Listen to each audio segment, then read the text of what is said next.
Welcome back to We Like That podcast. Because we like that.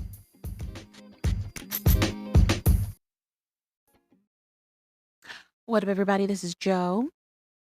And I'm Calvin. Welcome up to We Like That podcast. Because we like that. Ba-dum-bum. Bang. You're the worst. All right, for Dat Happened, I got a quick spoiler Rooney. You want it? Skid it, bop, boom, boom, boom. That happened with Joe. Skid, yeah. All right. It's to do with Love After Lockup and the internet going to town. And I mean to town. Love after love. Yep. They're going to town on Ashley, saying that she ugly. She set herself up. She a catfish. Like, they going hard.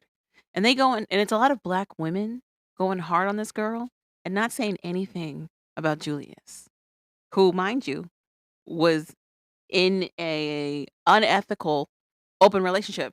So, like, I don't like, he was playing the fool on so many women, but they aren't going after him. They're going after Ashley. Must be nice to be a pretty person with pretty eyes. So that's it. That's all I got. Okay. You want to go into Worth the Watch? Sure. Worth the watch this week was Hollywood Demons, The Dark Side of the Power Rangers. This is season 1, episode 3 of the Hollywood Demons series that's on HBO Max. I keep calling it HBO Max. It's just Max, but whatever. I think it's technically part of the ID network, this series.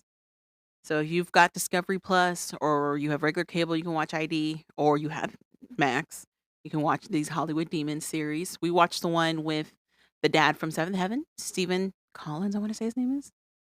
We watched that one, and then the one after it was about child stars and like how it can get real dark for child stars. And this latest one was Dark Side of Power Rangers. Pretty much a childhood celebrity one was pretty much Orlando Brown. If you know the dude from the DL Hughley show, the Hughleys, that dude. The son from the Hugleys, right? Yeah, the son from the Hughleys. That dude from the Hugleys. Same thing. The It's little not. boy. He was a little boy. He played the son. Not the same thing. Whatever, sure. Who else? Dude from The kid Family from Ties. Family Ties. That was it. The Just kids those from three. Family Ties. Also the dude from Home Improvement, the oldest brother. And I think that was it. I don't know none of these dudes' names. Zachary Ty Bryan is the oldest brother from Home Improvement. So we only know two: Orlando Brown and Zachary, whatever. Mm-hmm. Yeah, pretty Pretty much. much, they just told how The kid from Blank Check. Yeah, how it was being a childhood star and how they had adulthood Issues. I did find it fascinating them including the psychologist, doctor, whatever his face is, his input on it, and I did find it very interesting. Like, during your formative years, to be in such an extreme setting, with the highs and lows being as drastic as they are, and then stepping away from that, and depending on what your support is, family wise, like how all of that affects you. It was very fascinating. The guy from Family Ties is basically like his mom took him to Hollywood to be a star. Yeah. Then decided she got married and didn't want to be in Hollywood no more. Yeah. Taking him out the takes him out of Hollywood. Takes him out of the Hollywood atmosphere. Then it's like, why don't you want to still act? He was like, well, you took me out of Hollywood. Right. How am I gonna do that where we're at now in Colorado? Put me in the mountains. I adjusted to that. But then you want me to get back to acting. I don't feel like flying back and forth. I don't think he adjusted to life in Colorado, honestly. No, he didn't. And the problem was he didn't feel like traveling back and forth for auditions and then flying back home. I don't think it was that he didn't feel like it, because he needed a parent to do that, and she didn't feel like doing that. And I guess was the way he said it was his way of taking ownership, but really. But he also was a kid. When all this was going down, he was still in school. He was still in high school. Yeah. But the other thing I think that stood out to me was the fact that, like, these kids could have stopped their acting career, like that one kid with Family Ties. He didn't do anything new past the age of like 13. But he was forever known as the Hollywood kid. Mm-hmm. Ages later, they talked about an incident with him as an adult with somebody impersonating him. and raping women. Yes, like, getting his same tattoos. He actually, served time with the dude,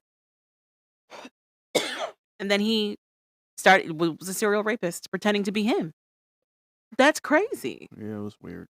And Anywho, that was a different show. The one we watched was The Dark Side of Power we Rangers. pretty much watched them all, but the one we're gonna really talk about and get in depth is the one with the Power Rangers. Yes, Power Rangers.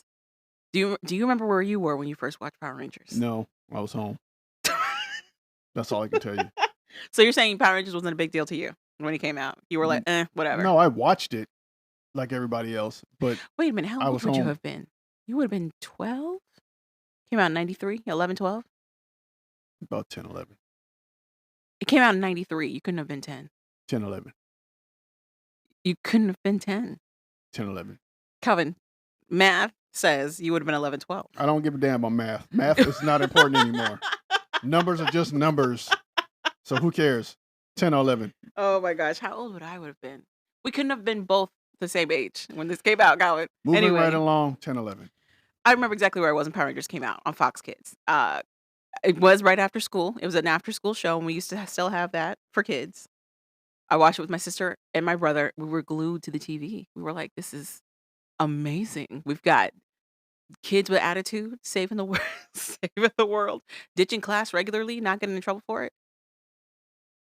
It became iconic. First of all, they weren't ditching class. Zordon called every time they were in between classes or they were out of school or they were doing a- extracurricular activities after school. First of all of these fights happened during the day. Nothing happened at night.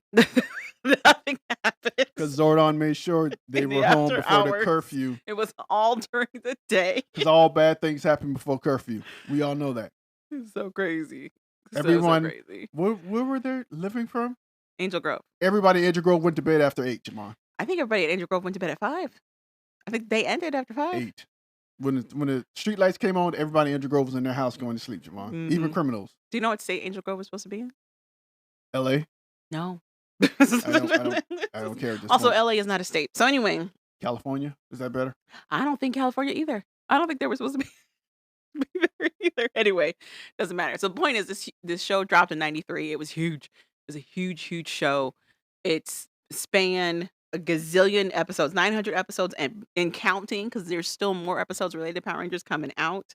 It's got movies, comic book spinoffs, the works. It was created by Ham Saban, in case you didn't know, who was heavily influenced by Japan's Super Sentai. And it is cut and paste, literally, from Basically, Super he Sentai. stole a lot of the scenes and stole their stuff. Well, he bought the rights. Okay, so then he bought. So it wasn't he owned necessarily stealing, Okay, but kind of. Because basically they took exactly what was happening in Super Sentai, but took out all the stuff that was easily recognizable to be Japan so that they could make it Angel Grove. That's why we got these side tellings with the kids in their regular casual clothes. Like when they're at their lockers or they're at the juice bar. All the Bulk and Skull bits, all of that was like to fill in time for what they had to cut out from Super Sentai. Um, the actors that were chosen were mostly martial artists, gymnasts, and stuntmen. And I found out something new. The original Yellow Ranger was not Ty Tran, who plays Trini. It was somebody else entirely. Jason was hired, Zach, Billy, Kimberly, and that's Austin St. John, Walter Jones, David Yost, and Amy Jo Johnson, who played all those characters. A lady named Audrey Dubois was the original Yellow Ranger, but she ended up leaving after the pilot. She was a martial artist, and she was originally paired with the people we know to be the original Rangers: Jason, not Tommy, Jason, Kimberly, Billy, Zach. But Trini. Oh, I'm sorry. Trini wasn't there yet. Kimberly, yeah. Um, but as the pilot was progressing and she was looking over the contracts for everything, because this wasn't email days, they had to look at everything like in person or faxed. It became pretty clear to her that the money she'd need to make the big move to continue doing the show, she wasn't going to get. So they kind of agreed to let her go. She stepped away, slash, they cut her out, and then they went with Trini, which was Ty, who didn't come from any kind of martial artist or gymnast background. but she had something else that the producers wanted, which was a life story of how she was basically a refugee from Vietnam right after the Vietnam War, and how she had made it to the States basically as a child on her own. So they put a lot of her elements of her real life into her character. Then we find out later that the show actually wasn't paying their stars, anything. The pay was low for what they were getting. They were doing long hours, lots of work, very little pay. The only person that was really making money was Saban. They also were getting injured on a regular basis, Yeah, conditions were not great, doing and it was non-union, so they didn't have a whole lot of rights doing their either. own stunts and stuff like that. There's a story about how one of the putties, if you remember what the putties were, which were the bad guys, then Silver that they had to get rid of before they went for the big boss. One of the putties suffered heat stroke, and they had to peel him out of his clothes because they were shooting in the desert. So they had to peel him out of his clothes, which ended up being like a wetsuit with a mask that had like really tiny pinpoint airways for him to breathe out of. They call an ambulance, but they're in the middle of the desert, so it's gonna take a minute for the ambulance to get there. According to Audrey Dubras, who was helping to shoot the pilot at the time, she remembers being traumatized watching this guy basically, like, go into shock on the ground, flipping and flopping, while they paid somebody else $100 to get into his suit so they can continue shooting the pilot. And, that's just one of many crazy stories people have heard. People have broken arms and legs, concussions, all trying to do this show. Basically, the show moved forward at any cost, whatever the detriment was to the talent that was happening to it. They wanted to keep moving forward. Um, A lot of people thought the show wouldn't really take off. the the premise doesn't make sense. And at first, Saban was laughed out of a lot of a lot of pitch rooms for what he was trying to do. But when it took off, it took off. Um, the other thing is, it was also heralded as a very diverse show. Uh, Saban is famously known for stating that his is the first superhero show that features 2 female superheroes, as well as a black superhero. And wow, that the bar is so low for diversity. So then it also became known as a violent children's program, and I remember parents complaining about the violence in Power Rangers. If you watch the very first season of Power Rangers, it's a lot more fighty than than any of the other seasons. As the episodes progressed, it got a lot softer, a lot campier, but it was like they were trying to match it w with Super Sentai, which is a heavy emphasis on martial arts. But I feel like it's a cultural divide situation because in Japan they understand the nuances that come with seeing martial arts on TV for the most part, but America, we do not. We don't, and everybody was karate chopping their friends Pretty much, kids would in the jump hallways. kicking each other off of swing Playground equipment, sets and right? sliding boards, Knocking each other out. off of picnic tables, off the monkey bars, all types of stuff. But it escalated. There were several incidents with children where they were dying because these kids were trying to karate chop each other so badly.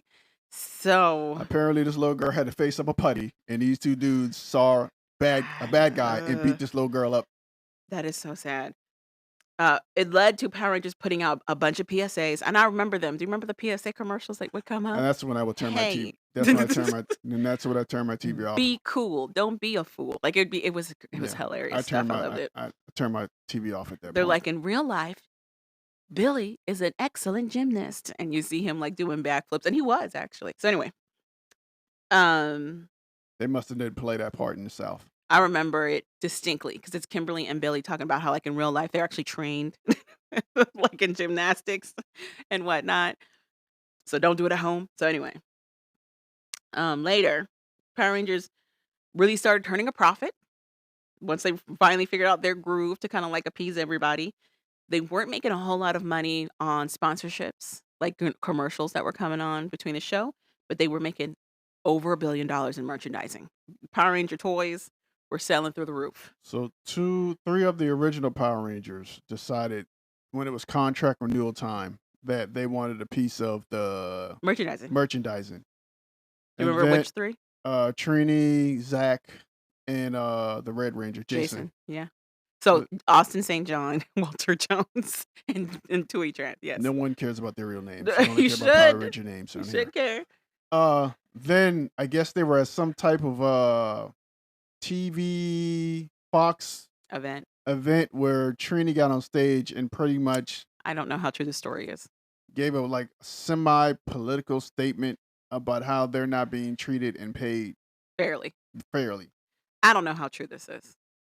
The story seemed out of no left field. That she would say something? Yeah, it seemed out of left field that she goes up there to do one speech, completely drops it, goes on a rant about how they're not paying her enough, and then cries in the back, asking what she did to this one specific person. It seemed a little stretched to Okay. me. Okay. So that happens. And They'd get rid of him. for them asking for that, they've pretty much replaced them with Ashley. I can't remember the other dudes, the other two guys' name. Rocky, Rocky Adam. and Adam. I know my Power Rangers. Thank you. Um and But it also those sets a precedent. it sets a precedent for them being to see if this first they want to see if this worked. Right. It worked, so they're like, oh, so we can just replace them anytime we want to. We don't have to pay them. We just replace. So Ham Saman is like the original Rangers that have stuck around. They can basically stay on the show for as long as they want. So Kimberly stayed for a minute, Billy stayed for a while, Tommy ends up staying the And longest. then uh But they switch out all of the newbies. Ashley, Rocky, Adam, they switch out. and they end up being the ones who shoot the first Power Movie. Rangers movie. Before that, they introduce a Green Ranger, which sets the Power Ranger uh universe on fire and takes it to another level. He ends up becoming the The Power Ranger. most The popular Power Ranger. popular Power Ranger, and this guy named Tommy. I don't know A his real character name. named Tommy. Real Character name named is Tommy. Jason David Frank, aka JDF. Thank you. He becomes the most popular Power Ranger. I'm not gonna lie to you. He becomes the most long running Power Ranger. That that as well. I'm not gonna lie to you. The Green Ranger is my favorite Ranger. For a lot of people he is. For a And lot of people the Green Ranger is the big then deal. they do pretty much a couple episodes where he loses his powers and then he This leaves. is what I mean by us not following any of the stuff I wrote down. Okay. I don't have I have none of that stuff. You don't have any of it? Great. No, I'm not even lying to you. I don't. Anyway, I'm so glad you made me take these notes. So, Anywho, he leaves, comes back as the White Ranger, and everybody's white. happy. The White Ranger, and You said everybody's right. the White Ranger, and everybody's happy. Well, so if you remember the green storyline, he actually comes back as the Green Ranger. Yeah, So but he comes in good, goes bad because Rita needs a ring. The storyline they gave is that Rita needed a ranger. he comes in She makes bad. a fake ranger. He comes in bad, then he turns good, Right. and then he start losing his powers, Right. and then he eventually loses his powers. Technically, he only had a 5-episode run. So he at the whole point of him losing his Green Ranger powers was supposed to be the end of his 5-episode run. But because he was so popular, they last minute had him come in as the White Ranger because his brother was supposed to be the White Ranger. Oh, I didn't know his brother was Yeah. supposed to be the White Ranger. That's crazy. So, but that is a random recap of the Tommy trilogy. But listen, But you have to let them know when Tommy came in because a lot of people don't know when Tommy came in. if you know who Power Rangers are, you know where Tommy came in anyway. Sure. So, but other Rangers who are having to leave the show are facing stigmas about being in Power Rangers. So for some of them, they don't even know that they're being flipped out so quickly. The girl who played Tanya, She tells the story of how they were literally doing a whole new cast while she was still shooting her series, for Power Rangers casting call while they were still shooting. yeah, they're doing a full open casting call. And she was like, "What do you mean?" And she didn't even know when their last episode was. They all found out like the very last minute.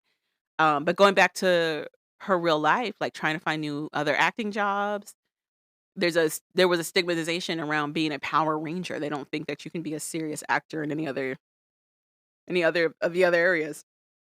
She ended up going back to teaching, which she said was also kind of wild for her because her students recognized her as a Power Ranger. They would see her after school on these television shows. So it was just there's also a lot of conversation around what these Power Rangers do when they are flipped out from being a Power Ranger because it's so It's so loved, it's easy to make Power Rangers your entire branding identity. So but basically the show decided they're gonna change their cast seasonally, almost yearly, to do new storylines. And if you know anything about Super Sentai has stories for days. So they really had the room to just pick and choose what flavor of Super Sentai they wanted to copy and then just induct that into Power Rangers as well. So there's also something called the Power Rangers curse that they touch on. And basically it just talks about a lot of the terrible things that a lot of these Rangers go through who happen to be in Power Rangers. Um, Austin St. John gets caught in wire fraud in like the 2020s. So not too long ago, like I want to say 2021, right after COVID. He gets caught up in that. We've got Ricardo Medina Jr., who has an alleged domestic violence against him, but also he may or may not have killed a man. Yeah. He was a dog walker. He actually dated this woman who was trying to do an animal sanctuary. They break up, but she remembers him as being this like dog trainer. She hires him to help with her sanctuary. He says yes, but then he doesn't do any of the agreed upon work. He locks himself in his room, never leaves, brings his girlfriend over, and Apparently locks her in the room as well. allegedly. But they're just having trouble with like getting him to leave the premises at some point when it becomes apparent he's not going to do the work. This lady's, brother gets involved, and apparently he went over there to, like, try to talk to Ricardo. It ends in his death. Ricardo, he just poked him with this medieval sword that he had with him, but the coroner's report, the medical autopsy, shows that this poke was actually being run through. The entrance and the exit wounds are straight through this man's body to the other side. So, he ends up they release him initially while they're working the case. But then a year later, he gets charged with murder, which gets downgraded to manslaughter. He goes to jail for a projected 6 years, but ends up getting out after 3 for probation. We also have Pua Magasiva. I should have made you say that name. He was the first Pacific Islander Ranger. Um, he was on Power Rangers Ninja Storm. He committed suicide in March of 2019. He also had an alleged DV charged against him for his wife, which is just really, really sad. We also I mean, Ty Tran, who the Yellow Ranger, the original Yellow Ranger, she got into a terrible car accident. She was a bridesmaid for a friend. They were traveling near the mountains for the wedding site. They were on the road. Something happened. The car started veering, crashed into the side of the mountain. She flew out of the car. Her friend flew out of the car. The driver somehow stayed in the car, but she died, and her friend became wheelchair bound. Robert, The driver is the only one who survived the accident. with like minor Minor injuries. injuries, which And is everybody else wild. was either dead or messed up. But they also weren't wearing seatbelts. They both of the people that were so affected were not wearing seatbelts. Robert Monahan, who's the original voice of Zordon, he died of a heart aneurysm in 2000. Okay. So there's a lot of conversation around how like there might be a Power Rangers curse because of all of these incidences, and the biggest one is Jason David Frank taking his Well, life. before Jason, you have his brother who hangs himself and kills himself. Eric, he has a brother named Eric who actually made an appearance on the show. He did 5 episodes in Power Rangers, and it looked like they were setting him up to be the new White Ranger, but it ended up not going anywhere. 5 years after his episode stint, his wife found him hanging in their bathroom. Their But bedroom. the bathroom in their bedroom. I thought he was hanging from the canopy bed. I don't know, That's what she said. She said she had a because she canopy said bed. that he used the same tactic that Jason did, which was using the blow dryer wires. I think that's because they died similar that they hung themselves. I think that's what she. No, he used the wires. That's what I'm saying. I think they saying it was similar to how they hung themselves. Interesting. Well, so Jason David Frank also took his life. Um, they set it up by explaining that Eric took his life first to show how much Jason David Frank was dealing with on a regular basis.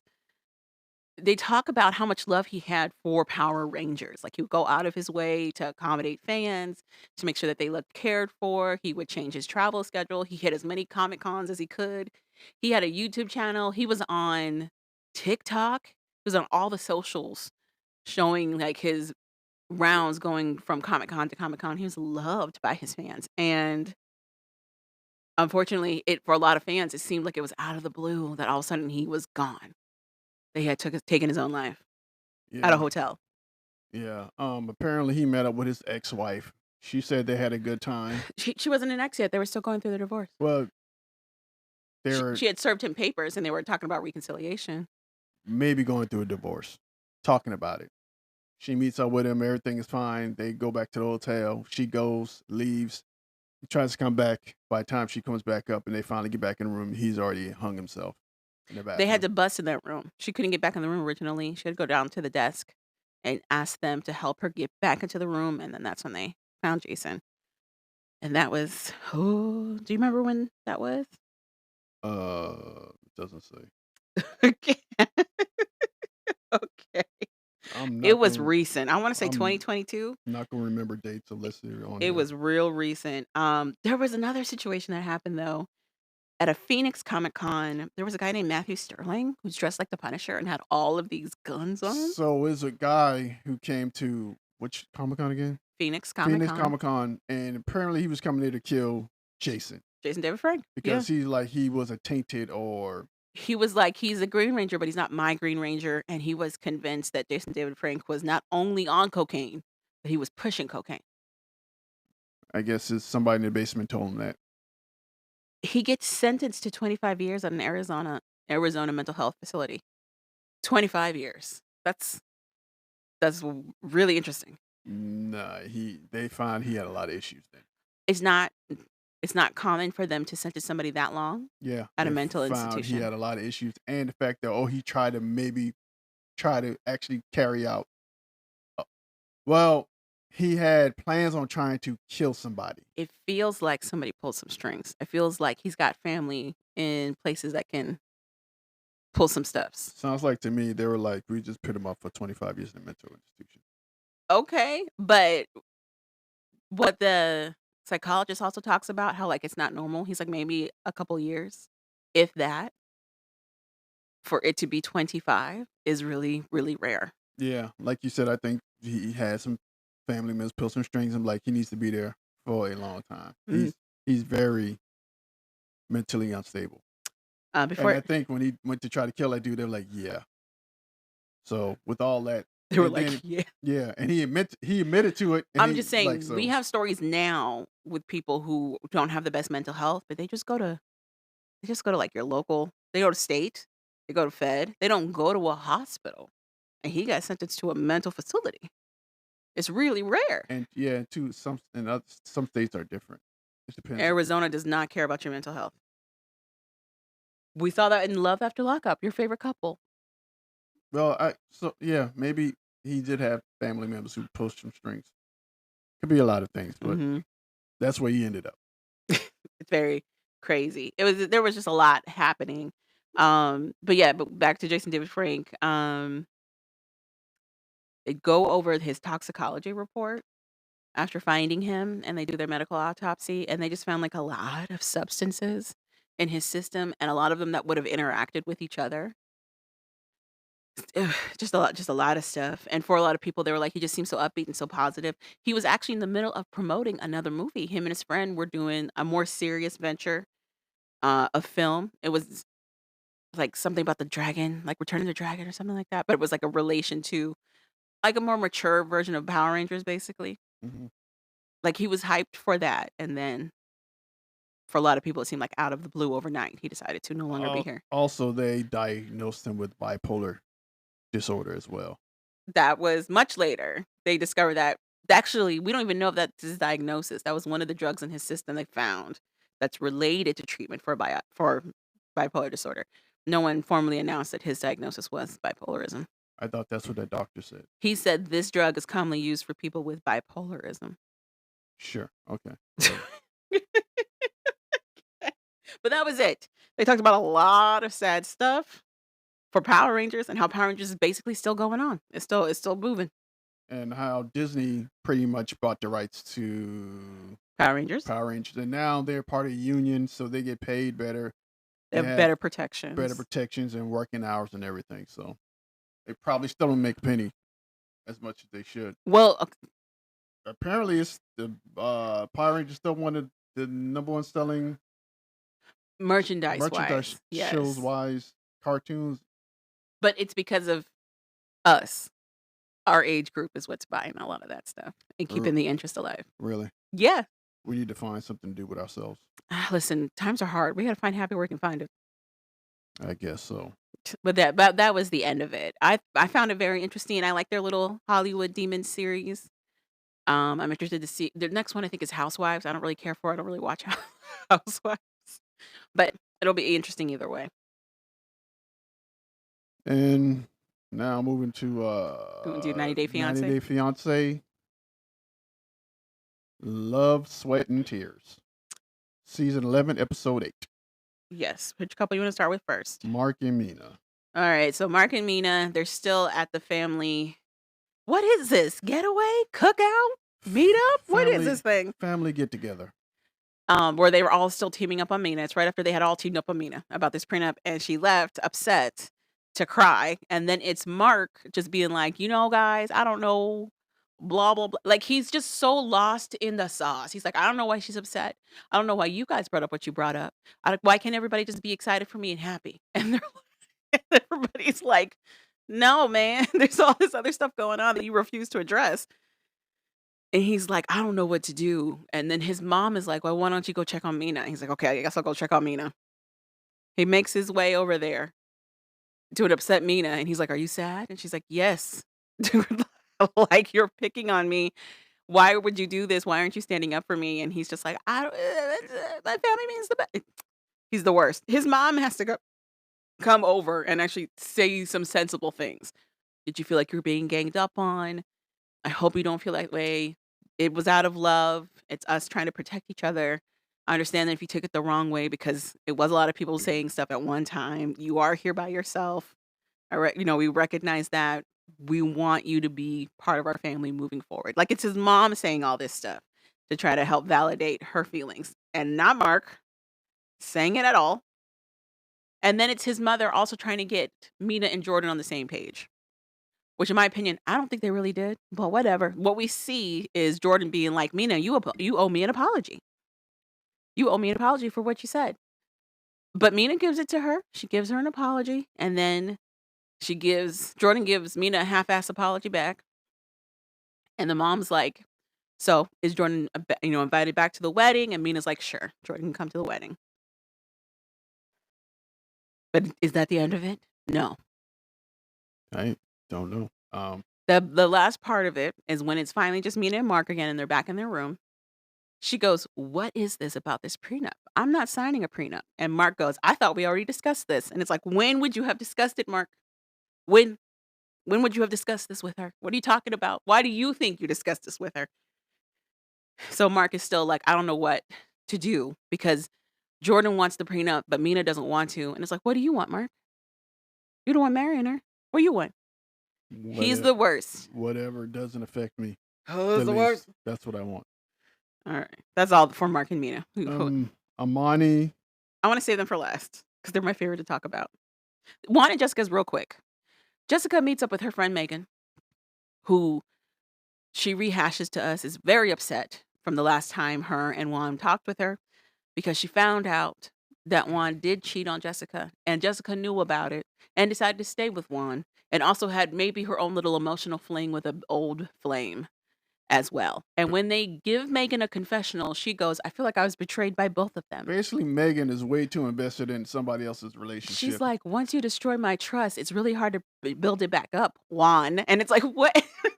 What do you mean? And Jessica. Goodness gracious. No, she didn't include Jessica in that. So I don't know whether she can't find anybody in that little town. She has a boyfriend. He was at the party. She got Stop. one. There's no way you have a boyfriend and you're this invested in somebody else's. Jessica says that Megan's basically for Megan, Jessica is her only friend. I'm like, that's not healthy.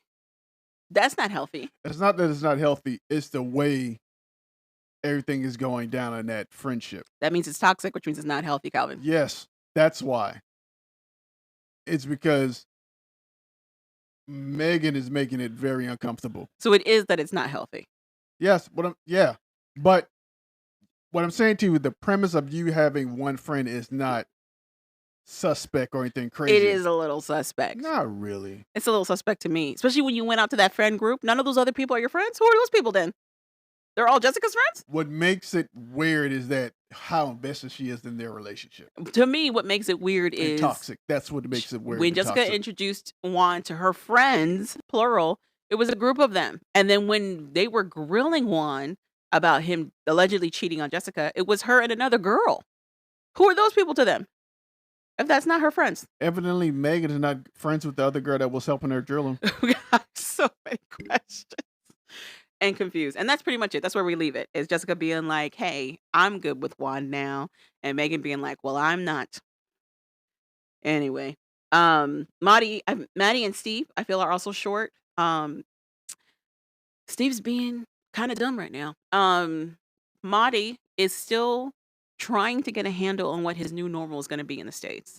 They go to the gym, they go to her local gym, which has the oldest equipment, apparently. Everything is rusted. And he is overwhelmed at this gym. He's never been at a co-ed gym. He's never been at a gym where there's men and women working out. And then in addition to that, he's never been at a gym where women are wearing the gym clothes that they're wearing. Because he's like, you can see so much of their bodies. I'm so used to them being fully covered. Like I can't even see their hair. And also, I the producers had it so that some chick will like literally come up there and try to Working. work in with him. Why? I don't know. To I guess to I guess to further push his boundaries. It's gotta be. It's gotta be to further push his boundaries. And it was innocent. She's actually not dressed that scantily clad. She got sweats on, she got a workout top on, and she's just doing chest pulls. It's real simple, but he's just like, yeah, uncomfortable. And as he's working out, he's talking to Stevie, and he's like, yeah, I'm a little overwhelmed to see all this. And Stevie's like, well, it's not that big of a deal. And he's like, well, how do you feel if I become a personal trainer? And she's like, okay, well, if that's what you want to do for work. And he goes, well, how would you feel if I had female clientele? And then she feels away. Then she feels away. She's like, you're just going to be out here working out with anybody? Yeah, that's how personal That's how trainers being a work. personal trainer works. You throw yourself into other people's workout, and then if they feel good about your motivational skills and Right. helping them work out, Yeah. then you They pay turn you to and they they keep pay you going. and they keep going. But he's like, I would tell him I was married, blah, blah, blah, blah, blah. And then he kind of pivots the conversation and he's like, yeah, so, speaking of married, what is your sexuality? Because he's noticed that she has a lot of paintings on the female figure. A lot of boobs, a lot of butts, a lot of a JJ. And he's like, are you bisexual? And she's like, why does everybody keep asking me that? My dad asked me that too when I told him I was dating you and that your And name is Maddie. and he's like, "That's not weird that Question mark, even your right? dad asked that." And she does not answer him.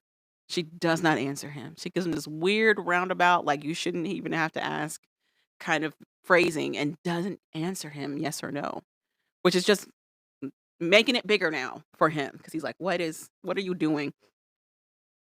And she's like, I just think it's disrespectful. And it's like, I don't think you understand how big of a thing it is for him to be there with you. I don't think you understand what he gave up to be there and why he wants these like answers to help validate his decision to be there with you. But apparently, he talks to his family every morning, Mhm. and that's too much for her. There's a huge time difference. Even if though it's the morning here, it's not the morning over there. Anyway, So she's like, every time I come home after you just talk to your family, you're kind of distant and all that stuff. She's like, can we just like cut that back maybe once, maybe twice a week or something like that? no, girl, that's a terrible approach. That's what she was saying. She should say you should talk to them twice a day. He's So got to normalize what he's doing. That the reason he's distant after talking to them is because one, I'm sure he's getting an earful. apparently, his mom is always crying. Yes, he's not there. Yes, he's not there. Her child is not there. This whole conversation takes place while they're trying to do a date night where Stevie wants to put her butt on the canvas so bad for some strange Oh, reason. they're having an in the house date night. Yes. Or her boobs on the canvas for him That so that badly. is her type of art though, is body forms. That's her type of art. So he ends up doing his arm, his biceps. I am confused why she's confused that he is not more on board with this type of art. I don't know why she is lost by that. I don't understand why she doesn't know anything about his culture. But anyway, It's too much things happening at one time for him to get out of his comfort window. You want him to get out of his comfort zone all in one time. and it's And only been a couple of days is the other thing. and It's it's not like he's been there for months at this point. yeah, and it's overstimulating for him. Yes, and he's alone, and he's alone. He only knows you, and he's in a small area, and he's in a small area, doesn't have any other Arab people like him at all. He's so isolated. What Yeah, and he's homesick. He's never been away from home this long, period.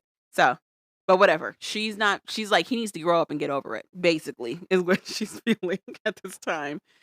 But then he brings up stuff like, if this ends up not working out, I'll probably go back home. And she's like, "Why would you do that?" And then he's talking to her about the visa process, and he's talking about the cost for it. I don't know if you've ever had the chance to look up the cost for a K-1 visa and all that business. It is easily close to $1,000 to get everything done. And he's like, "It is really expensive. But if we can get married sooner than the 90 days, I can cut some of that cost. What do you think?" And she's like, "Well, I don't know. You're somebody who keeps talking about having doubts and whether or not you want to be here. And why would I marry you earlier if you're not sure? Why would you marry me later? Why would you marry me later? Why would that make a better difference?" So that's where we leave it with them. Moving on to Aaliyah and Sean. What in the world? Oh, I was thinking about something else. Aaliyah and Sean. Uh, pre- their whole uh problem is Sean still kind of want to have an open relationship, and him not knowing whether she wants to go full blown women or stay a trans woman. What? I don't know. I don't know. Sean has confused me so bad. I don't even She's know. always gonna be a trans woman, first of all. Even if she goes, quote, unquote, "full-blown woman," I she's don't always gonna be a I trans don't woman. know. Sean has got me confused. Sean has Sean confused me. misses Douglas. Sean misses Douglas. And the more days go by that he's with Aaliyah and seeing how Aaliyah is moving in her life as Aaliyah, he misses Douglas even more. He feels like there's a piece of Douglas that's constantly going away every time, which is true because Douglas is gone. Aaliyah's only here. And she chopped that penis off. It's gonna be Ba- even more of a rap for That him. is so vulgar. But basically, that is what Sean says. He says, like, if she decides to do a full transition, I don't know that I can stay around because that means I'm missing everything that I like. And it's like, wow, okay. So they have a good night, I guess. They have a good night. They have a good night because Sean finally got some. Aaliyah wakes up, and I guess her toothbrush is out in the open in the atmosphere, and she can't I can't tolerate that. blame her because when she goes in there, it's on the soap dish, and that soap dish is not looking So clean. she's like, I need a new toothbrush. Yes. So they go to The drugstore. a makeshift. It looked like they just made a scene for a drugstore. That's what it looked like. They went to the local drugstore. And she gets a toothbrush. She Yes. gets some stuff gets a toy for the dog, and then she goes, HIV test. We should get one of these. She was skeptical. She was like, "Home test," and he's like, "No, it's legitimate." And she goes, "We should get one." And then it throws into a whole conversation because Sean feels a way about Aaliyah constantly questioning his status in terms of like diseases. But she's like, "We have an open relationship. I want to make sure that we're both good." Because she's also in the medical field. She's a nurse, and she's a nurse in Brazil. And I don't know if you know anything about the STD, STI, VD situations overseas. Brazil is high when it comes to those things, especially HIV. So she's very cautious about it. Also, I think a little bit it is since you want to have open relationship, these are my terms that you gonna have to deal with Okay. until you do. Yeah, I have no problem with that at all. I don't see it. So we were having a conversation where Calvin says it's also kind of a punishment, he feels. I don't see it that way. Well, for Sean, it's a punishment, Mhm. but for Leah, she has every right to do that, and I agree with her. If Mhm. this is what we're gonna do, well, you're gonna have to take these tests, my boy, Mhm. because I know you out there raw dogging. I know you are. He's like, "I don't understand why we have to keep testing when everybody I talk to says that they're clean." And it's like, Just because a "What? motherfucker tell you clean. What do you mean?" A lot of What do you females mean? and a lot of females say they can't get pregnant, and then they have sex and have a My child. thing is when it comes to What's your point? men and their What's your libidos point, sir? and any kind of slight inconvenience, all of a sudden it's punishing them. All of a sudden it's too much. She's doing the most. I don't see it as No. I don't see it as punishing, because at the end of the day, you as the other person or the female, in most cases, are going to be the ones that have to live with that for 9 months or 18 years of your life Or your entire life if it's an STI. or your entire life. So it is what it is. How about you can be monogamous and not have to worry about that. That is what she tells him. That's a She plan. was like, the understanding was when I got to the States and lived with you, we were going to be monogamous. And he's That's like, a plan. well, no, well. That's a plan. You can just be with me. If you remember before the 90 days, Sean was very staunch on the fact that he had like a bestie. He's got a best friend that he sleeps with regularly. And he was like, I'm not giving that up. It was like, okay, why are we getting married? So a mess is how we ended there. Shekinah and Sarper, real quick, they did a whole to-do on Shekinah having her daughter Sophie meet Sarper. She never meets him before the episode's done. It's just a lot of build up. Finally, Shekinah talking to Sophie about it, and Sophie being like, I have some hesitations, some reservations. I haven't heard the greatest things about Sarper. And that's where they ended. They also show a clip where I guess Stopper calling her sister whore or bitch or something. Shekinah. He's calling Shekinah a slut. Shekinah's sister. No, her. Shekinah. I thought she was talking to her sister. The sister goes, are you saying Shekinah's a slut? And he goes, oh, not slut, bitch. Like that's Oh. he's talking about Oh, my bad. Shekinah. I thought you were talking about her. That's okay. Then that takes a whole different context in my head now. Then That's why he was saying that was old Sarper. That's crazy. He's new Sarper 2.0. that's crazy. Okay, now, But to his credit, he is a lot more amenable now. He really is. I don't know if he's done work necessarily, like gone to see a therapist like she wanted him and to. to me, it still hasn't helped him at all. I feel like he's a little calmer. When I said it has helped him, it hasn't helped him with Shekinah. I think Shekinah's gotten. I don't think Shekinah did any work on herself. She definitely did not. She's gotten worse. So, because I mean, That's what I'm saying. even him, he's basically done everything she's asked. Everything. And when he's asked for stuff, she's been like, no. So He gets there and finds out that she's still friends with a dude she might have had sex with. No, she did. Might She had sex with him. dude she had sex But with. she said they were never serious. And it's like, Then you that made him get dude- rid of a wall of bottles. and only to find out that dude still has feelings for her, And you're still friends with him. and you're still friends with him. But he had a wall of bottles he couldn't keep. All right. Yeah. And she's like, if Sophia doesn't get on board with us, meaning her and Sarper, then they're just not going to get married. He's already left Turkey to live there. To live in a place that he can't live. And now she's like, well, if I don't get Sophie's blessing, then we're not getting married. Why am I If I here? was Stopper, I'm like, fine. I that's why I didn't really break my bottles. Those are bottles that had nothing to do with nothing. I put all my So other bottles dumb. in a warehouse. I'm Who good to go. knows? Anyway, they left it at there. But now onto my favorite throuple. Amani, Ani, and Matt. Amani is upset because Ani seems to be hiding her. And as they get into more conversations around Ani introducing them to her family, it's glaringly obvious that Ani is going to have to deal with like old religious conservative views. So for her, it's easier to just introduce Matt as the boyfriend and Amani as the friend for now. But Amani does not see it this way at all. At all. She's hugely upset. And she makes a big scene when they go into like dinner after the little winery tour. Yes. She's like, are you telling people you're in a committed relationship? And Ani's like, no. And Amani storms off the and camera, cries. and you can hear her off camera just crying, and Matt and Ani just sitting there like, She's in high pitch, Okay. like high Muppet Beaker voices. Muppet babies. That's not what I said. Anyway, Beakers are Muppet babies. okay, but I said Muppet Beaker, and you just sang Muppet Babies. Yeah. Okay. Anyway, Just So- keep going. Amani wants Ani to say, it's you, it's only you. Matt is a side bonus, but I want it to be you. That's what she wants her to say. Eventually, she breaks Ani down enough to say that. They're going back and forth, and Ani finally goes, okay, listen, I really like want you. you. I like you Yeah. more. I have more feelings for you. And then once Amani Share gets the answer she wants, she goes, everything "That's a with problem too." you. And in her confessional, she's like, "I think Ani's just telling me that because she knows that that's what I want to hear."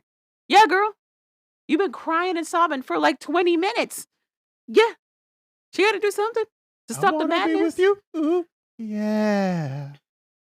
I am in the understanding that no matter what Ani does, if she doesn't center Amani, she's never gonna win. She's never gonna win at all. She wants Ani to do everything that she says when she says it and how she says it. And Ani touches on it and goes, "I'm not something you own. I don't, you're not my owner. I'm not going to just do things because you said to do things. There's ways I have to approach this if I want to keep a relationship with my family." But she don't want to hear none of that at all. And And Matt is useless. He's just like, I feel like I'm in the and middle. it I seems don't know. like uh, Ani's like, "Fuck it, I can just go back to Tijuana and stay where I'm at. This might look like it's gonna be a headache for me because you too much drama." I think she likes Matt though. That's what I'm saying. I think she peeped the game like, "Oh, I gotta make you feel like you're the center of attention. I know Great, you said that she let's do peeped that." that game. I don't know. I don't I don't think thinking is happening with this group. They set their thruple rules I after the fact. So I like I Yeah, don't know. that's not they're not thinking about that, but I think Ani is thinking, but at the same time too, Ani be like, "I don't want drama, so at the end of the day, Imma choose me at some point." It feels like this was a situation where they were living in a bubble. They were living in their own little bubble because they were only seeing each other every so often.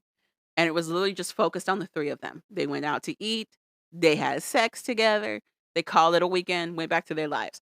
Now, they're trying to move forward as, like, a real relationship, but they don't know what that looks like, and they don't know how to move forward with it necessarily. You got one person who wants to be very businesslike about it, and then you got the 2 others that are just, like, swinging by the breeze. It's clashing. It's not making sense, and I don't know what they think is gonna happen, so You're correct. It started off as fling. They try to turn a fling into a whole relationship, mhm. and it's not the pieces are not fitting. Not the way Almani wants them to fit. Exactly. They could fit, but not in the way she wants them to she wants them to fit. Because Ani and Matt, for all intents and purposes, get along fine. They get along fine. They're having sex. Amani, I don't know, did you see the when I rewound it, did you see the part where Amani was like, Ani kisses Matt first, she reaches for Matt first? Like, when she was talking about how she's not choosing her? Mhm. No. Okay, so that's what she says. She's like, "As soon as we got here, Ani reaches for Matt first, she kisses Matt first." Like, she really kinda harps on the fact that she's not the one being chosen. Matt's the one being chosen. But I'm also like, maybe that's just her default. Maybe it's easier for her to reach out to Matt because there's so much that comes with you. So who knows? That's really what it is. I still think she likes Matt better for real. I think so too. I think she wants to be with Matt more. I think he's easier to understand. You know what I He's mean? easier to get along with. Well, that too. That's what it is. But he's also not complicated. So like, He's easier to get along with. And like you're right, he's not complicated, but he's easier to get along with. mhm. He's easier to coerce or tell what to do Yeah. and stuff. Yeah. So that's really why. Yep, yep, yep. It's very interesting. But yeah, I'm waiting for them to break up. If do you think we're getting a tell all? Yeah. Hmm. Yes. Do you think they're gonna stay a throuple through the end of this season? Do you think they're gonna break up at some point? Yes, they're gonna break up. Interesting. Right before, A tell all, you think? yes. Interesting. I'm Or it could interested to be see. after the during the tell before the tell. I don't know. We'll find out. We'll see. All right. You want to move on to Love During Lockup? Love During Lockup. Season 6, episode 4. What's Uh what's it called? Reckless Entanglements. Which couple you want to start with? Alex, Alicia, Alex, Alicia, Alexis? Alex. I'm on my phone. Alexis, Alicia, Nope. There's no Alicia.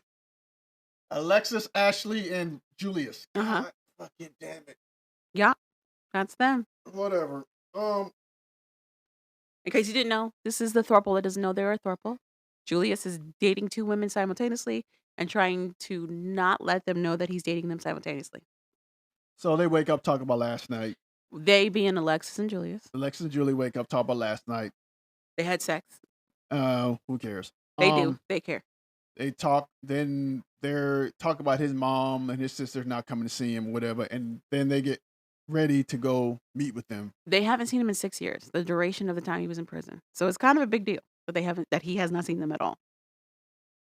Meanwhile, Ashley's at the hotel getting through her hangover, and I guess her and her friends decided, the hell with Julius, we're gonna have some fun, tear up these roses, throw them around, pop this bottle, and party like it's 1999 for your birthday. Still no call from Julius yet, wishing her happy birthday or anything. She booked this whole room for him. So Alexis and Julius go meet his mom and his sisters, his siblings. Alexis's best friend, which is his sister. Alexis's best friend is his sister? Yeah. That's interesting. You didn't hear her talking to Tim about how she's happy that Alexis is in his life and Alexis helped her get through some stuff. The sister? Yeah. Oh, okay. She did this whole soliloquy about how she's happy that Alexis is in his life and how Alexis will be good for him and and help him keep him grounded or whatever. With friends like her, who needs enemies? Like what? Why would you do this to your friend? That's why I said, do y'all not gonna be friends too much longer after the badness drops? The badness drops. Okay. But yeah. So he hugs his mom. Apparently his mom has had a drinking problem. It might be addiction issues. Addiction honestly. issues. So his mom is white. His mom was in no position to come see him. First, while they were driving to see his mom and sisters, his dad calls him and says, "What up? Whatever. We're glad you out." Checks in with him. Yeah. So they meet the sisters. Meanwhile, his phone is still blowing up. Ashley's still kind of blowing up his phone. Not kind of. She's blowing up that phone. So they leave his mom and sisters to get back in the car. Ashley's still blowing up his phone. Before we get further with Ashley blowing up the phone, what did you think of his meeting with his family? Because he was making it sound like he didn't know what he was going to do when he saw them because they left him in the lurch for so long. Whatever, it is what it is. Do you think he kept them at arm's distance, or do you think he was ready to forgive? I don't know. A little bit of both. I felt like he was pretty distant. A little bit of both. Okay. Anyway, back to the Ashley thing. Really care about that too much because that's not part of the storyline to me. It is. They fully had scenes for it. Whatever. I think it's time filler. So, like this is One Piece, and this is just a running story. It's just time filler. So he's in a car. Ashley's blowing him up. They get back to the apartment. He's in Alexis's car, by the way. Him and Alexis get back to the apartment. Ashley's still blowing him up. So he goes like, "Yo, my homeboy want to hang out real bad." To Alexis. So he's like, "Let me go outside and call him." He calls, but the way the scene looks, it's like the door's cracked, the patio door's cracked, and he's on speakerphone. He had a thing in his ear. I don't think he was. It did look like he was because he's holding his phone down, but he had the earbud in. So it looked like I thought he was on speakerphone. So I'm like, how can she not hear Ashley yelling in the background? This is also a very heavily produced show. That's very possible. So he talks to her like, "I'm coming to see you." But he's got to come up with an excuse to go see her. So he goes, "I'm gonna go." Tells Alexis his boy needs him. His boy, he gonna go hang with his boy. He's gonna get an Uber to his boy place. Alexis goes, "I don't feel that's true. I feel like he's about to do something." Because she's looking at his socials and he's posting stuff before he left the house of how he's so glad for choices and just very vague, open-ended things that make it sound like he's cheating. Because he is. She should have just had his stuff waiting for him outside when he came back. But she's stupid. It is what it is. And he gets to the hotel, and Ashley's like, "I can't believe he did it." Then as soon as she hear him knocking on the door, she starts screaming. Ashley was talking a lot of trash about how he's not saying "I love you" back, how she been waiting on him, how all the plans they had, he's not doing none of them. And then, she literally gasps, runs to the door. Julius? But we also don't know if he's at the door. So, moving on to Will and Courtney.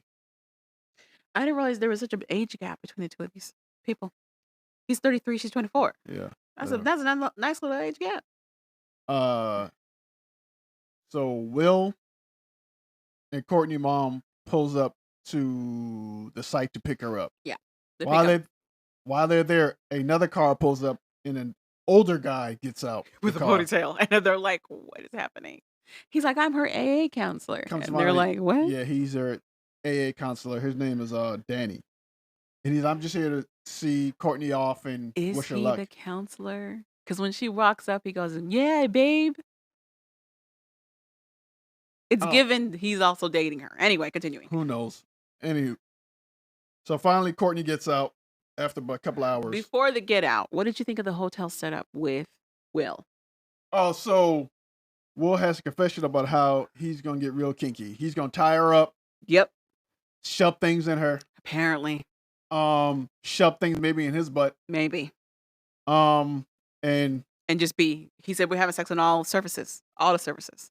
The bed, the couch, the floor, the countertops. All the surfaces are getting it. this is why when I go out of town, I stay in family members' guest rooms and not hotels. And then they go to Courtney, who's like, I'm going to wait on sex. I'm not comfortable.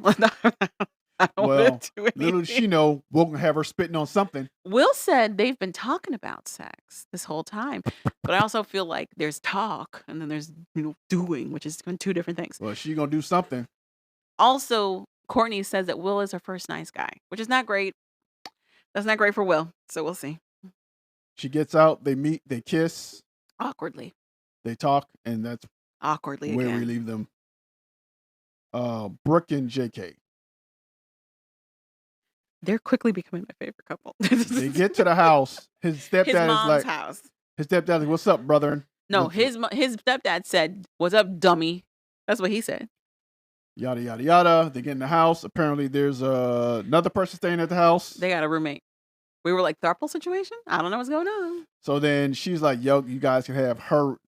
She gave you guys her room, so you guys Kathy gave her room. Kathy gave her room up so they could get more acquainted or whatever. They And get we're in the like, room. oh, and then we're like, oh, It's pretty much a bedpan, yeah, handicap bars yeah, on the bed, and it's like a twin bed a CPAP machine as well. machine. I know CPAP machines. It looks like it smells medicinal in there. It sounds like a generator is in the living room. Some of them have gotten much quieter. Okay, the future has evolved. Well, the old ones sound like there's a generator in the living room. My aunt had one, Mm-hmm. and I remember the first time she used it when I was there. I was like, "Why is the air conditioner in the house?" I'm like, "What is that loud ass I sound?" said, why is the generator here so quick? So I look in the room. I'm like, "What is that big ass machine?" She's like, You didn't give CPAP that machine. poor lady no peace. I know you didn't give that lady no peace. No, I'm like, "Oh, I'm not gonna be able to sleep in here. This Mm-hmm. is crazy." And then It didn't stop you from staying over. And you can sleep through anything. it was free.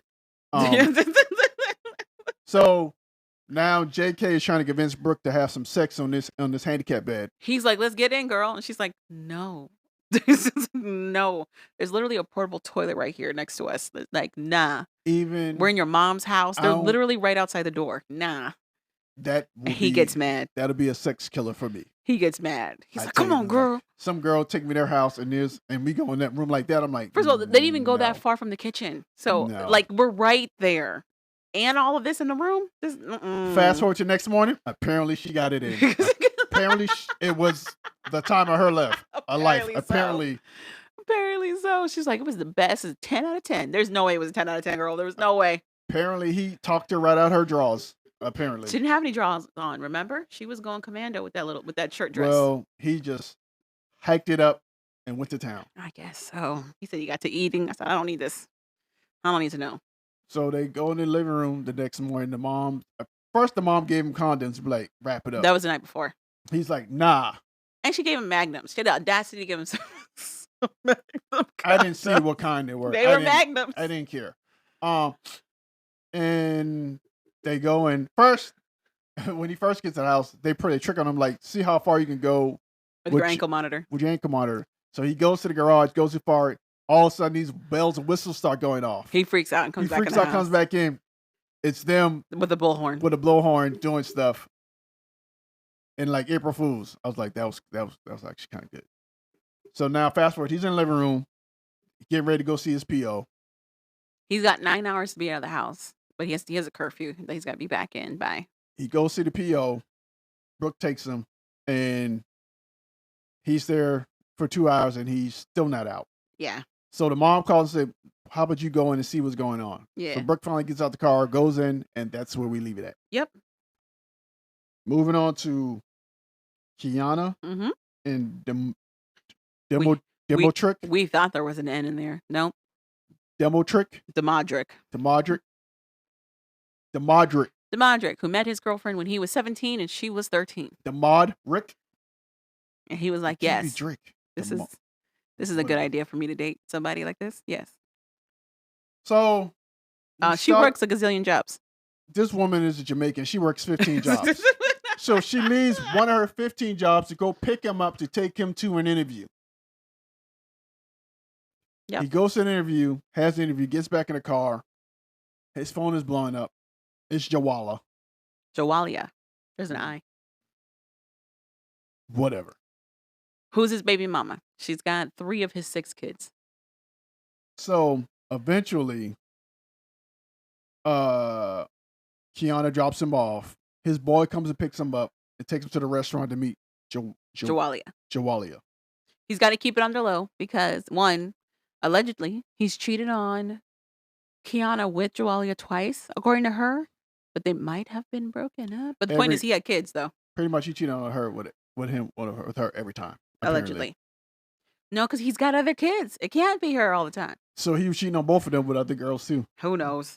But yeah, he's got to keep it on the low. That's why his boy drives him to the restaurant. They sit there, they talk, and pretty much they talk about their relationship. And pretty much he kind of closed it, but left it open at the same time. I don't even know what happened. The producers were like, would you go back to her? And he's like, nah. But we have to co-parent. And it's like, okay. But when he's talking to Jawalia, that makes it sound like what happens, happens. So then. But Kiana's still in here, so, Jawalia's like, I'm not going to try, but I'm going to try at the same time. Basically, yeah. Which makes no sense. So he invites her to the barbecue the next day. At his house. And he says, don't tell Kiana that we met at this restaurant and talked. She's gonna. She said she might make things spicy. But she's gonna. She's gonna. And we know it's gonna happen. And that's their little segment. They're a throuple too. Yeah. Yup. Yup. That's Brooklyn and Brian. What can I say about Brooklyn and Brian? There wasn't a whole lot. We're back where she's looking at the iPad that has the picture of some lady with her butt out. I thought she was in like an outfit. No, she's no pants on. Apparently he's like, I don't know who that is. And then it went from I don't know who that is to she's an IG model or something. And it's just a picture that he got. Yeah.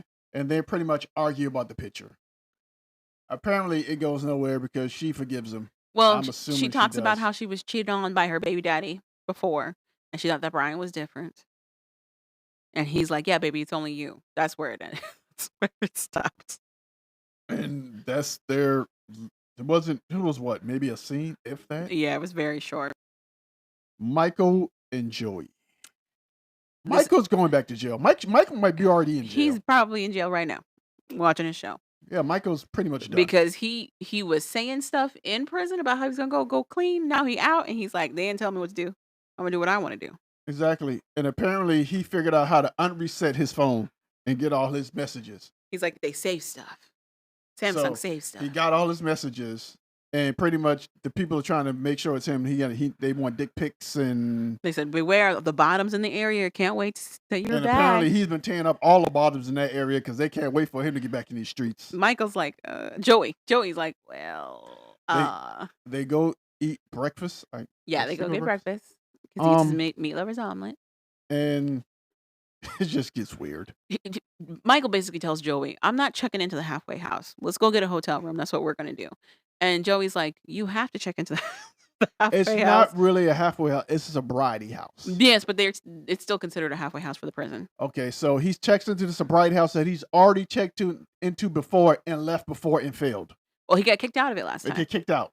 So he got kicked out in 2019. He gets to the people like, oh, you were here in 2019? You got kicked out? So pretty much they go through like, would you like a double or a single room? They take up the single room. It's pretty much a closet, but it's his own room. The double room would be a roommate.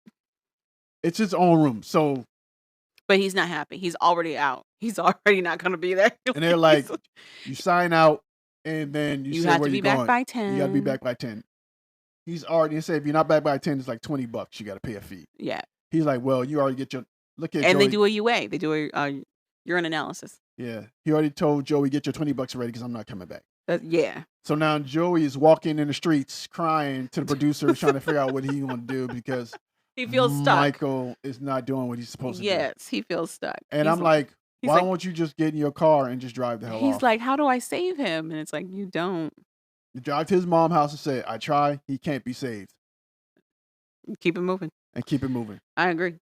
Because Michael for sure is in jail right now. There's no way he's not. There's no way he's not. Michael sucked some cocks for meth, sucked some cuts for fun. Listen. Told some booty holes up and went back to jail. He's got to be. There's no way. There's no way he's not back in jail. They were giving him the tiniest of rules, and he was like, "Fuck the system. Like, it's a scam." He is it? Does not want to follow any rules Okay. whatsoever. So that's Michael and Joey. So crazy. And that's all of Love During Lockup. All right. Any other shows you've been watching or anything? No. I've been watching Legends of Future Greats, WWE's Legends of Future Greats. And it's getting interesting seeing how they try to hone this talent. They had Gunther as one of the surprise guests to come down there. And Gunther is all business. He's Austrian, German. They're very logistical. And he's logistical. He comes in there and he's basically drill sergeant. He's just like, whatever you think you got going on for you, you don't. You have to start from scratch. You got to break all that down and learn. This is all about learning. You have to take it seriously. He talks to a girl about laughing and smiling too much because he thinks she's not taking it seriously. He talks to another guy who's not laughing and smiling at all and is like, you think you're the toughest shit here, and you're not. And then he awards the point to somebody that everybody's like, why would you give the point to this person? So like, I don't know if it's to shake the system up or he thought he saw something with this particular kid when it came to what they were doing, but like it was confusion nonstop. Diamond Dallas Page makes an appearance as well. He comes in as one of the guests, and basically he talks about having a signature move. I didn't realize his signature move was so popular. It's a diamond cutter. It's pretty much it's a stunner. But what he was talking about was like how it engaged the audience, like him doing his diamond cutter. Yeah. Everybody knew it. Everybody knew to put their hands up, diamond cutter, even though it's not even the biggest move to make as a finisher, because he could engage with the audience so well and so often doing what he did, it became big. The whole thing is he's pretty much sued a lot of rappers and stuff. Rockefeller for the diamond. Yeah. The rock symbol that they do that is pretty much he's saying that's his diamond cutter thing and that they stole that from him. I got more questions. So- Why is that the rock symbol? Because it's a diamond. Why is that because I thought what rock is supposed to be? Diamond? Yeah. Confusion. Okay. Confusion. That Jay-Z. Did he win? That's Jay-Z whole little symbol with his Rockefeller sign. Did he win? I think so. I don't. I gotta look it Or up. maybe they settled or something. I think it was a little bit of both. Probably. But it's good. It's interesting to see the little behind the scenes on how that's moving. I got to catch up with what did they call it? They got rid of their other trainee show and they moved it to Tubi and called it something completely different. I've got to catch up on that. And then the regular WWE that's been going on. I've been watching Inside My Eyelids. I turn it on and I catch like the first couple of bouts and then I go to sleep. And then I don't watch it. Like SmackDown, I don't even know what happened. I got to catch up on that. Outside of that, I'm all caught up on Beyond the Gates. I'm all caught up on my black soap opera. I'm very proud of myself. Beyond the Gates? Yeah, Oh, the yeah. black soap opera that's supposedly based on a family out of the DMV. It's supposed to be centered around the DMV. Ain't nothing DMV about that place. They haven't mentioned the train once. The train is gross. Side bit. The train is getting grosser and grosser by the day. Anyway, Oh, okay. you said okay. It's getting. I'm very tempted to get on the bus. Like it's that gross. The bus of what? The charter. That's down the street. The bus you take. Yeah. But if I take the bus, apparently I gotta like change buses. I gotta get to LaFont. I gotta get on the train anyway. You Ugh. you don't have. There is like a shuttle Uh-huh. that's across the street from. Why are we talking about this online on here? Yeah. Anywho, whatever. Sure. I'm just saying it's been gross. That's what I've been experiencing. So outside of that, not too bad. No other shows that I'm catching. You said there's no other shows for you. I've been watching a new anime on Netflix. It's called Devil May Cry. Oh, that's not new. Devil May Cry has been around for a minute. It's been around forever, but Yeah. it's a video game too. Okay. But it's like a new animated series. How you like it? I've watched the first two. It's okay. Okay. Um, Is it like the Vampire D? Is it like Vampire D? No. no, Okay. no, it's not nowhere as gory or dark. Okay. It's not even close. Okay. That's Is it like Seven Deadly Sins? probably Like a little campier? yeah. Okay. It's more like that. Yeah, it's not like Vampire Hunter D. Okay. That Not as serious. yeah, that no child should have been watching that movies. That shit was nightmare central. I don't even know why I was watching that. Nightmare I Central. don't even know why I was watching that as a kid. Not Nightmare Central. Way too dark. Nightmare Central. That's like it was like the first Beetlejuice. That shit was way too fucking dark. We're 80s kids. We watched Freddy Krueger as kids. Freddy Krueger was PG-13. It shouldn't have been. It shouldn't have been. It was an 80s PG-13. It should have been shit your pants. It was an 80s That's what it should have PG-13. been. Rated shit your pants. That's what it should have been. That's it. For kids. Shit your pants for kids. If you don't want your kids to ever sleep by themselves ever again, Right. Right. Jason and That's Freddy the Krueger. rating. That's the rating. Mm-mm. Leprechaun, all those creepy I shows. don't remember. Creep Show, those are PG-13. I don't even remember Leprechaun. I don't think I even got halfway through Leprechaun. We I should stopped. review Leprechaun. We No. should review Leprechaun. I don't even want to watch it now. I'll tell y'all you know about it right now. I don't want to watch it right now. Or The People Under the Stairs. Did you ever watch that? Nope. Okay. But I don't have stairs, so I don't give two shits about that. That's true. So it shouldn't affect you. We should watch it. Whatever. She said whatever. So I'm thinking of what our next worth the watch should be. Do you want to do another documentary, or do you want to do something else, like a silly show on Tubi? Let me figure something out. I don't care. All right. All right. Well, that's it. That's all I got. Mm-hmm. Bye.